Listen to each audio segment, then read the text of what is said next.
সঙ্গে শিক্ষিকা মহোদয়দের সঙ্গে আলোচনার সুযোগ পাই তখন ওনার নামটা আমি সবসময় বলি। প্রমোদ সরকার স্যার আমাকে ছোটবেলা থেকে পড়াতেন, প্রাইভেট পড়াইতেন, স্কুলে পড়াইতেন। স্যার খুব পড়া ছিলেন, খুব পিটাইতেন আমাকে। আমি যখন পড়া যদি শিখে না যাইতাম স্কুলে তখন উনি আমাকে খুব পিটাইতেন। ওনার একটা ব্যাগ ছিল, সবসময় রাখতেন উনি। যদি আমাকে সেদিন এভাবে পিটা দিয়ে না পড়াইতেন আজকে আমি একটু দূর আসতে পারবো বলে আমি মনে করি না। আমাদের বুনকেশ মহোদয়, আপনারা অনেকে জানবেন, বুনকেশ মহোদয় মাকান্ত স্কুলের হেডমাস্টার ছিলেন। ওই রকম অনেকজন শিক্ষকের কথা আজকে মনে পড়ছে আমার, সবারকে আজকে মনে করতে পারছি না। এইভাবে আমরা গ্রাম থেকে আজকে এই পর্যন্ত পৌঁছেছি। আজকে আমি দেখলাম যে আমাদের সমাজকে গড়ে তোলার ক্ষেত্রে আপনাদের যে অবদান সেটা বলে শেষ করা যায় না। আপনারা যে শিক্ষা দেন সেটা হচ্ছে আপনারা কোনো জাতি, ধর্ম, বর্ণ দেখে আপনারা শিক্ষা দেন না। আপনাদের মন এত সুন্দর, এত ভালো, সেটা বলে শেষ করা যায় না। সত্যি যদি আমি নেটের স্কুলে সেই বাঙালি মাস্টাররা যদি আমাকে না পড়াইতেন, প্রমোদ স্যার যদি আমাকে না পড়াইতেন, না উনি প্রাইভেট, আমি কেন পড়াবো, এই মানসিকতা তাদের যদি থাকতো আজকে আমাদের শিক্ষা এতটুকু হবে না। তাই আজকে আমি বলবো যে আপনাদের যে শিক্ষা আমাদেরকে গ্রামগঞ্জ থেকে শুরু করে শহরে যেখানে আপনারা দিচ্ছেন সেটা আমি গর্বের সঙ্গে বলবো, এটার কোনো তুলনা হয় না। আজকে অনেকে চিফ মিনিস্টার হইতে পারে, অনেকে এমএলএ মিনিস্টার হইতে পারে, সেটা তো আপনারা তৈরি করে দিয়েছেন। আপনারা যদি তৈরি করে না দিলে ওরা আজকে শিক্ষায় শিক্ষিত হয়ে আজকে এমএলএ মিনিস্টার হইতে পারত। আপনারা ইঞ্জিনিয়ার তৈরি করেছেন, ডক্টর তৈরি করেছেন, মিনিস্টার তৈরি করেছেন, অনেক কিছু করেছেন আপনারা। আমার শিক্ষা করার সুযোগ হইল না, তবে আমিও শিক্ষায় আপনাদের মতন শিক্ষক কিছুদিন হয়েছিলাম। আমি যখন কলেজে পড়াশোনা করতাম, এমবিবি কলেজে, আমি প্রাইভেট পড়াইতাম। বনমালীপুরে বাসা থাকতাম 150 টাকায়, টিনের পাট, ওইখানে থাকতাম, এক রুম, একটা রান্নাঘর ছোট। আমি 2 জন ছাত্রকে পড়াইতাম। তখন 100 টাকা প্রাইভেট বেতন ছিল। আমি কিন্তু 100 টাকায় পড়াই না।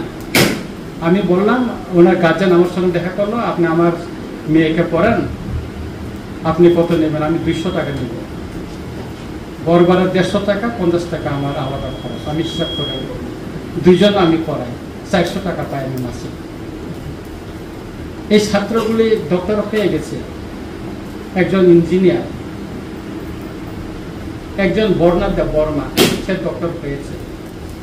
আমি একদিন বনমালীপুর দিয়ে কি কাজের জন্য আমি হেঁটে গেছিলাম, হঠাৎ করে মেয়েটা শাড়ি পরা হঠাৎ করে এসে আমাকে পা ধরে নমস্কার করলো। আমি অবাক হয়ে গেলাম, এই মেয়েটা কেন আমাকে কোনো জানি না ইয়ে করে না আমাকে নমস্কার করলো কেন? আমি বললাম, তুমি কে? স্যার আপনি আমাকে চিনেন না? তো না। আমি বর্ণা, আপনি আমাকে পড়াইছিলেন স্যার? ও, তখন আমি বুঝলাম। ওই রকম অনেক আমি আমার জীবনে 6-7 জন আমি পড়িয়েছি। জ্যৈষ্ঠ যখন বন্ধ হয়ে যেত, জ্যৈষ্ঠ মাসে, তখন গ্রামে আমরা ফ্রি কোচিং করাইতাম। এভাবে আমাদেরও কিছু শিক্ষকতার কিছু অভিজ্ঞতা হয়েছে, অনেক সমস্যা আছে। তাই আজকের দিনে আমাদের শ্রদ্ধেয় এবং সবার প্রিয় ডক্টর আমাদের সর্বপল্লী রাধাকৃষ্ণন জন্মদিনে যে শিক্ষক দিবসটা আজকে আমরা 64 বছর পালন করতে যাচ্ছি, এই দিনের ওনার কথাটাও আমাদেরকে স্মরণ করতে হবে। উনি শিক্ষকদের সম্মান করার জন্য, সবাইকে সদস্যকে দেখানোর জন্য ওনার নিজের জন্মদিনটিকে উনি শিক্ষক দিবস হিসেবে ঘোষণা করার জন্য বলেছিলেন। তাই আজকে আমরা এই 5 তারিখ সেপ্টেম্বর প্রতি বছর আমরা শ্রদ্ধার সঙ্গে শিক্ষক দিবসটা পালন করি।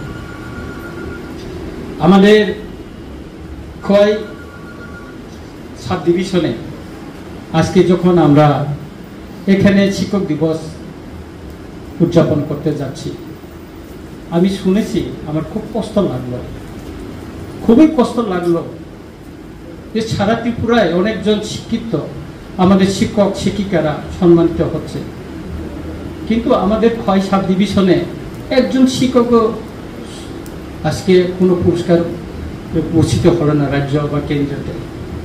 কেন?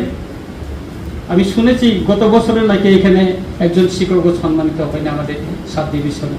আমাদের কোন একটা স্কুল ভালোভাবে সম্মানিত হয়নি এই সাব ডিভিশনে। এখান থেকে প্রপোজাল পাঠানো হয়েছে, সিলেকশন হয়নি। তেলিয়ামুড়া সাব ডিভিশনে হয়েছে, কল্যাণপুর হয়েছে, কিন্তু আমাদের খোয়াই, আমাদের রামচন্দ্রগড় আশ্রামবাড়ি বিধানসভার কেন্দ্রে একজন শিক্ষকও সম্মানিত হয়নি। খুবই দুঃখের বিষয়। আমি আজকে এই মহতি দিনে আমি আপনাদেরকে বলবো, 19 তারিখ আমাদের বিধানসভা অধিবেশন, আমি যদি সুযোগ পাই আপনাদের এই বঞ্চিত হওয়ার এই অবহেলার কথাটা আমি তুলে ধরব মাননীয় মুখ্যমন্ত্রী মহোদয়ের সামনে। এটা হতে পারে না, এটা হওয়া উচিত না। কেন বঞ্চিত হবে? একজন দুজন আমাদের এখানে সম্মান করুন, সেটা তো এলেমুড়া সাব ডিভিশনে শিক্ষক শিক্ষিকারা সম্মানিত হবে, আর আমার খোয়াই সাব ডিভিশনে একজন হবে না। কেন? কিসের ভিত্তিতে আপনারা সেটা সিলেকশন করেছেন, সেটা আমাদেরকে দেখতে হবে। তাই আমি আপনাদেরকে অনুরোধ করব, আপনারা আগামী বছর ঠিক সময় আমাকে একটু জানাবেন।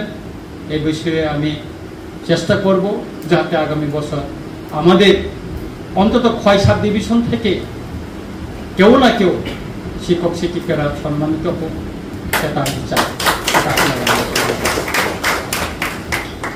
আরো শিক্ষক আন্দোলনে, যদিও আজকে আমি রাজনৈতিক কথাটা বলতে চাই না, 10,323 শিক্ষকদের, আমি তখন এমএলএ ছিলাম না, আগরতলায় ওনারা অনশন বসলেন, আমি গিয়েছি চাল ডাল নিয়ে এবং তাদের অন্যান্য সহযোগিতার জন্য আমি গিয়েছি।